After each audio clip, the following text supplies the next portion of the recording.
Imagina só, ser a pessoa a mais inteligente do mundo, dominar todo o conhecimento humano e mesmo assim sentir um vazio gigantesco. O que você faria? Pois é, esse é o ponto de partida de Fausto de Goethe, a história de um homem que apostou a própria alma por um único momento de vida de verdade.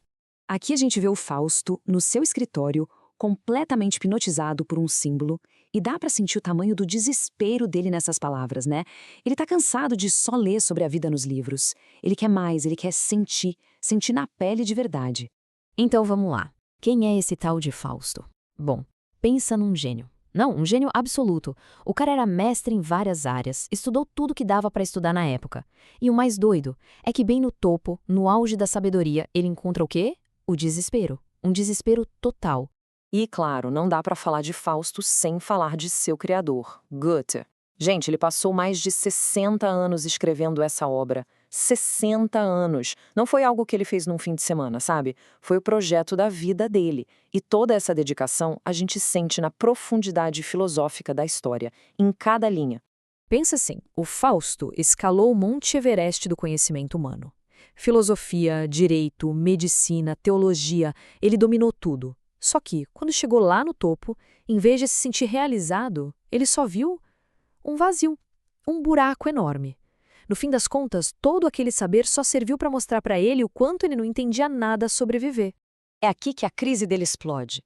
Chega de teoria, de livro empoeirado. O Fausto quer sentir a vida pulsar, a paixão, a dor, tudo. Ele chegou num ponto de desespero tão grande, mas tão grande, que ele trocaria toda a genialidade dele por um momento, um único instante de vida autêntica.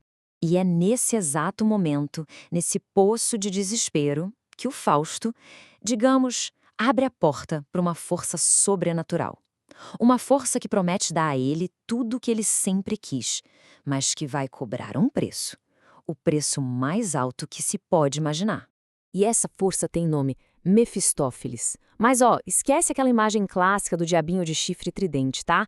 Mefistófeles é muito mais sofisticado e mais perigoso. Ele é a personificação da negação, um cínico brilhante que acha que a criação inteira é uma piada. E o hobby dele é provar isso, cutucando as fraquezas humanas. E aqui, o próprio Mefistófeles se apresenta. Ele se vê quase como um agente corretor do universo, sabe? O espírito que nega porque na cabeça dele, tudo que existe merece ser destruído. Ele não é mau só por ser mau. Ele tem uma missão. E Fausto? Ah, Fausto é a aposta da vida dele. Então, o acordo é selado. Com sangue, claro. E os termos são até que simples. De um lado, Mefistófeles vira o servo de Fausto aqui na Terra, para dar a ele tudo o que o coração desejar. Do outro, tem a condição. Se o Fausto viver um momento tão, mas tão perfeito, que ele peça para esse momento parar, para durar para sempre, aí a alma dele já era, é do Mefistófeles. E o Fausto, todo arrogante, acha que isso nunca vai acontecer. E pronto. Pacto feito. A mudança é imediata. Mefistófeles literalmente arranca o Fausto daquela biblioteca empoeirada e o joga de cabeça no meio do caos, no lado mais visceral e carnal da vida. A jornada começou. E você acha que essa busca por sentido começa como? Numa biblioteca secreta? Que nada! Começa numa taverna, num bar. Mefistófeles não está interessado em debate filosófico. Ele joga o Fausto no meio da bagunça, da bebedeira. A estratégia dele é bem clara, né? Para corromper uma alma elevada, se começa pelos desejos mais básicos. E é aqui que a obra joga uma pergunta na nossa cara. Essa busca sem freio para sentir tudo, sem limite nem responsabilidade, isso leva para a sabedoria que o Fausto tanto quer? Ou é só um atalho direto para a ruína completa? Pois é, não demora muito para essa busca por experiência mostrar o seu lado mais feio, mais sombrio. É aqui que o desejo egoísta do Fausto vai bater de frente com a pureza. E o resultado? Bom, o resultado é uma das histórias mais trágicas e devastadoras da literatura, a história de Gretchen. Essas são as palavras de Gretchen, uma jovem super inocente que se torna o alvo do desejo de Fausto. A paz dela acabou? E por quê? Porque o amor que o Fausto oferece, entre aspas, não é puro, é só uma ferramenta nas mãos de Mefistófeles. E o que acontece é a destruição da alma dela. O que começa com uma sedução vira um efeito dominó terrível. Uma peça cai e derruba a outra, e a outra. A influência do Fausto com o Mefistófeles por trás é como um veneno que se espalha. Leva à morte da mãe, do irmão, do próprio filho dela com Fausto e, no final, a condenação da própria Gretchen. É uma destruição em cadeia. Aquilo que poderia ter sido um amor que salva, que redime, se torna uma arma de destruição nas mãos de Mefistófeles e do egoísmo de Fausto. A lição aqui é pesada. A busca por satisfação pessoal, quando não tem empatia nenhuma, quando não tem responsabilidade, vira uma coisa monstruosa. Ok, décadas se passam. Fausto agora está velho, cego, no finalzinho da vida. Depois de tudo que ele fez, de todo o rastro de destruição, a grande pergunta é: e agora? A alma dele vai ser condenada?